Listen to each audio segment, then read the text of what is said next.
I was lying in a hospital bed, doped up on painkillers, barely able to move my leg. And the woman I loved was throwing a party at my house using my Netflix login. She didn't just wait until I was gone, she planned it, and I found out when a nurse showed me her Instagram story. Let me back up. 2 days before all this went down, I had surgery on my left knee. Full reconstruction.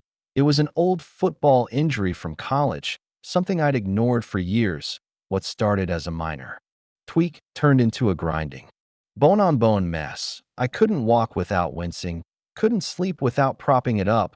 My doctor said it was time, no more delays, so I scheduled it months in advance, and Jenna, my girlfriend of 18 months, promised she'd be there for me, said she'd handle the apartment, bring me meds, cook meals, be my rock. I believed her. I trusted her. I was an idiot. The surgery went fine. I came out of anesthesia feeling like my body wasn't mine anymore, like I was floating above the bed, watching someone else breathe. My mom was there, holding my hand, talking softly. Jenna had kissed me before I went under, said she'd come back later, but she had a work deadline. She said, couldn't miss it. I didn't care. I was too out of it to care.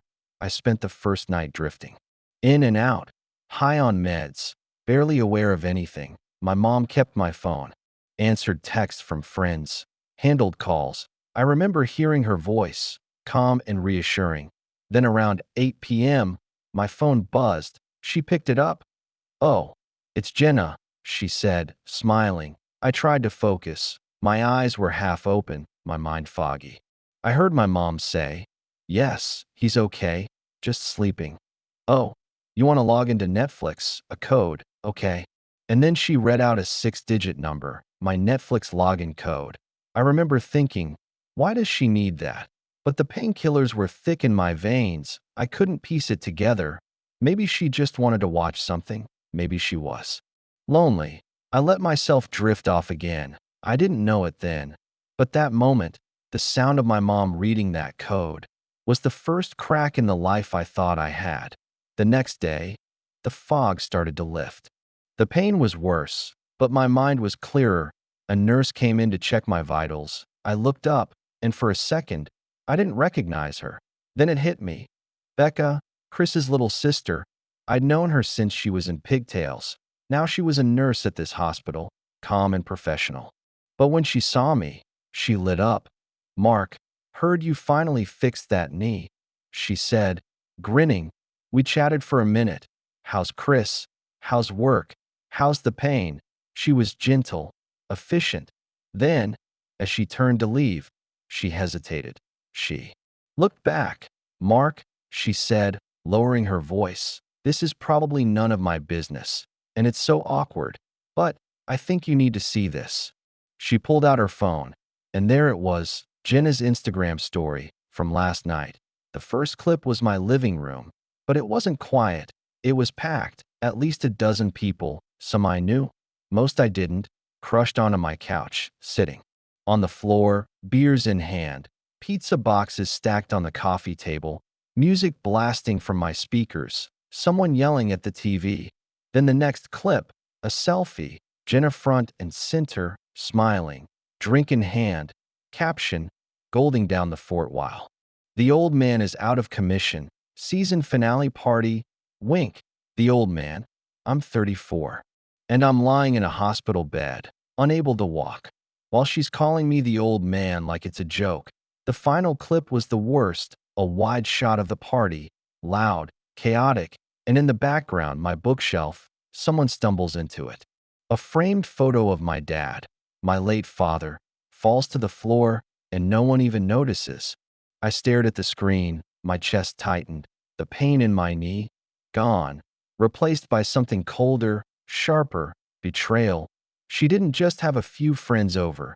She turned my home into a damn frat house. And she used my Netflix, my account. To do it, she didn't ask for the code to be alone. She asked for it so she could stream the finale for a room full of people, and she had my mom hand it to her.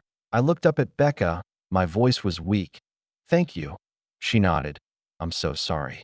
"Mark," she left, and I just lay there, sterile room, beeping machines, the smell of antiseptic, but none of it mattered because in that moment, something inside me changed. The grogginess, gone. The pain, ignored. All I felt was focus, cold, clear. The party was over. Jenna just didn't know it yet. I grabbed my phone. First thing, Netflix. I went to settings, clicked, sign out of all devices. Then Hulu, same thing. Then Disney Plus, gone. Then I opened my Wi-Fi app, changed the password. Just like that, she was locked. Out of everything. No more Netflix, no more internet, no more access. And then I made the call, not to Jenna, not to my mom. I called Chris, my best friend since kindergarten. Hey man, I said, my voice was steady. I need you to do me a huge favor. I told him everything. He was quiet. Then I heard him exhale. A long, slow breath. I never liked her. Mark, he said, I told you that. What do you need me to do? Go to my apartment tomorrow, I said, after she leaves for work. Talk to the super, get pictures. I was getting discharged in 48 hours, plenty of time, because when I came home, she wouldn't be walking in, not with her key, not with her lies, not with her entitlement. The next 24 hours were a blur of pain, anger, and quiet preparation. I stayed in that hospital bed, leg propped up, but my mind was miles away. Back at my apartment, watching her walk in, expecting silence, expecting comfort. She had no idea what was waiting for her. Chris went to the building the next afternoon. He met with Mr. Henderson, the super, a good guy, already annoyed. Turns out, two neighbors had filed noise complaints that night. One said the music didn't stop until 2 a.m. The other said someone vomited in the hallway. Mr. Henderson had a master key, but he couldn't legally let Chris in. But he did walk him down the hall. And what Chris saw made his blood boil. 2 garbage bags outside my door, full of beer bottles and pizza boxes. The hallway still smelled like stale beer and pepperoni. But Chris had a key, one I'd given him years ago. For emergencies, he waited until Jenna's car was gone. Then he let himself in. 5 minutes later, my phone buzzed. Photos, one after another. The living room, sticky rings on the coffee table, red liquid smeared on my favorite armchair, the glass on my dad's photo frame. Cracked, kitchen sink piled with dishes, trash overflowing. And on the counter, a half-empty bottle of my expensive whiskey, the one I saved for special occasions. They'd treated my home like a rental Airbnb, and Jenna had let them. Chris took pictures of everything, every stain, every mess, every sign of disrespect. Then he left, locked the door behind him. He had all the evidence. And I had a plan. Meanwhile, Jenna kept texting. Morning, babe. Hope you're feeling better. Thinking of you. The apartment's so quiet without you. I miss you. I replied with one word. Thanks, okay. Better, nothing more. I wasn't being cold. I was being strategic. Let her think everything was fine. Let her walk into that trap with a smile on her face, because when it snapped shut, she'd have no way out. Then I checked my bank account, and that's when it went from disrespect to theft. There it was, a charge, $317.42 from Big Slice Pizza. Made on the night of the party. She'd used the debit card linked to my account, the one I gave her for groceries. For emergencies. Not for funding her damn party. This wasn't just betrayal. It was financial exploitation. She used my money, my home, my trust, all while I was unconscious in a hospital. That was it. No more doubt. No more, maybe she didn't mean it. She knew what she was doing, and she didn't care. Discharge day came. My mom and Chris came to pick me up. She was still in the dark. Thought Jenna was sweet, just a little flighty. I didn't tell her. Not yet. Shouldn't. We called Jenna. She asked as Chris helped me into the car. Let her know we're on our way. No, I said. I want to surprise her. We didn't go straight home. First stop. A locksmith. I hobbled in on crutches, bought a high-security deadbolt. Then we went to the apartment. Chris helped me up the stairs. Mom waited in the living room. Chris got to work, drilled out the old lock, installed the new one. 20 minutes. That's all it took to make her key useless. We sat. We waited. 6:30 p.m. I heard it, a key scraping against the door, then again, a frustrated sigh, then her phone ringing. Mine lit up. Jenna. I let it ring. Then the text came. Mark, my key isn't working. I'm locked out. Did something happen to the door? I waited a full minute, then typed. I'm home. The door's fine. I'll let you in. I grabbed my crutches. Chris stood behind me. I opened the door. She was there, shopping bags in hand. Annoyed. Finally, she said. What's wrong with the lock? I've been. She stopped, saw my face, saw the look in my eyes. The door's fine, I said. Your key doesn't work because you don't live here anymore, she blinked. What? Don't be dramatic. Just let me in. I didn't move. Chris stepped forward, just slightly. I'm not being dramatic, I said.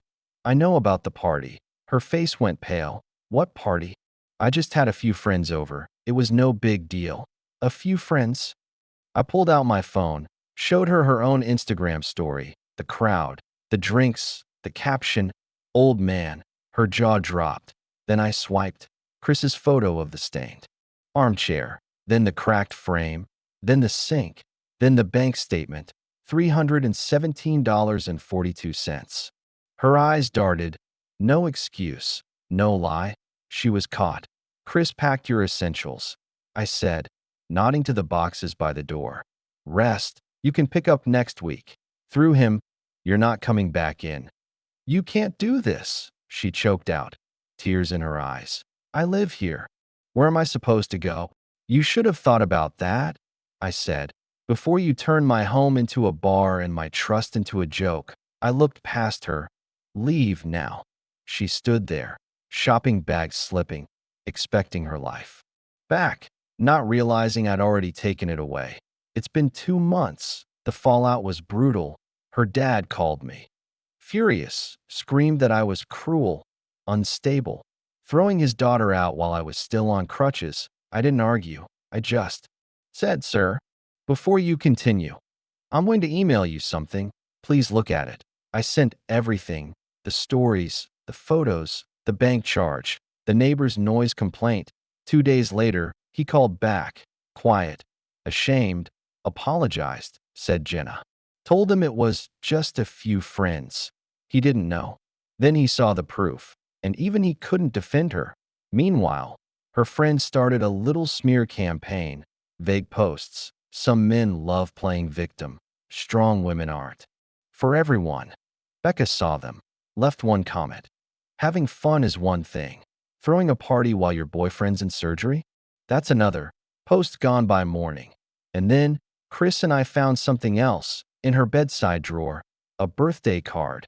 Not from me. From a guy named Derek inside. Still thinking about our weekend? Can't wait for the next one. So the party wasn't the start. It was just the tip of the iceberg. She wasn't just disloyal. She was living a double life. A week later, I sent her a certified letter, itemized bill, $317.42. Pizza, $250. New armchair, $120. Locksmith, $85. Replacement photo frame, $150. Cleaning service, total, $922.62. Note, pay in 30 days or I file in small claims court. I have all evidence. Check arrived from her parents 2 weeks later. Full amount. No questions. Now, life's quiet. Peaceful. My knees healing faster than expected. Therapist says it's the low-stress environment. Makes sense. My mom knows everything now. Feels guilty about giving Jenna the code. I told her. You were kind. She used it. Last weekend, I hosted a small dinner. Just me, Mom, Chris, his wife, Becca, grilled steaks. Sat on my new armchair. Laughed. For the first time in a long time, my apartment felt like mine. As they left, Mom hugged me. I'm so proud of you, she said, for standing up for yourself. She was right. I did. And the man who would have ignored this, who would have forgiven it, He's gone. Jenna thought I was weak, an old man, out of commission. She was wrong. The old me. He's the one who's out of commission, and honestly, I don't miss him.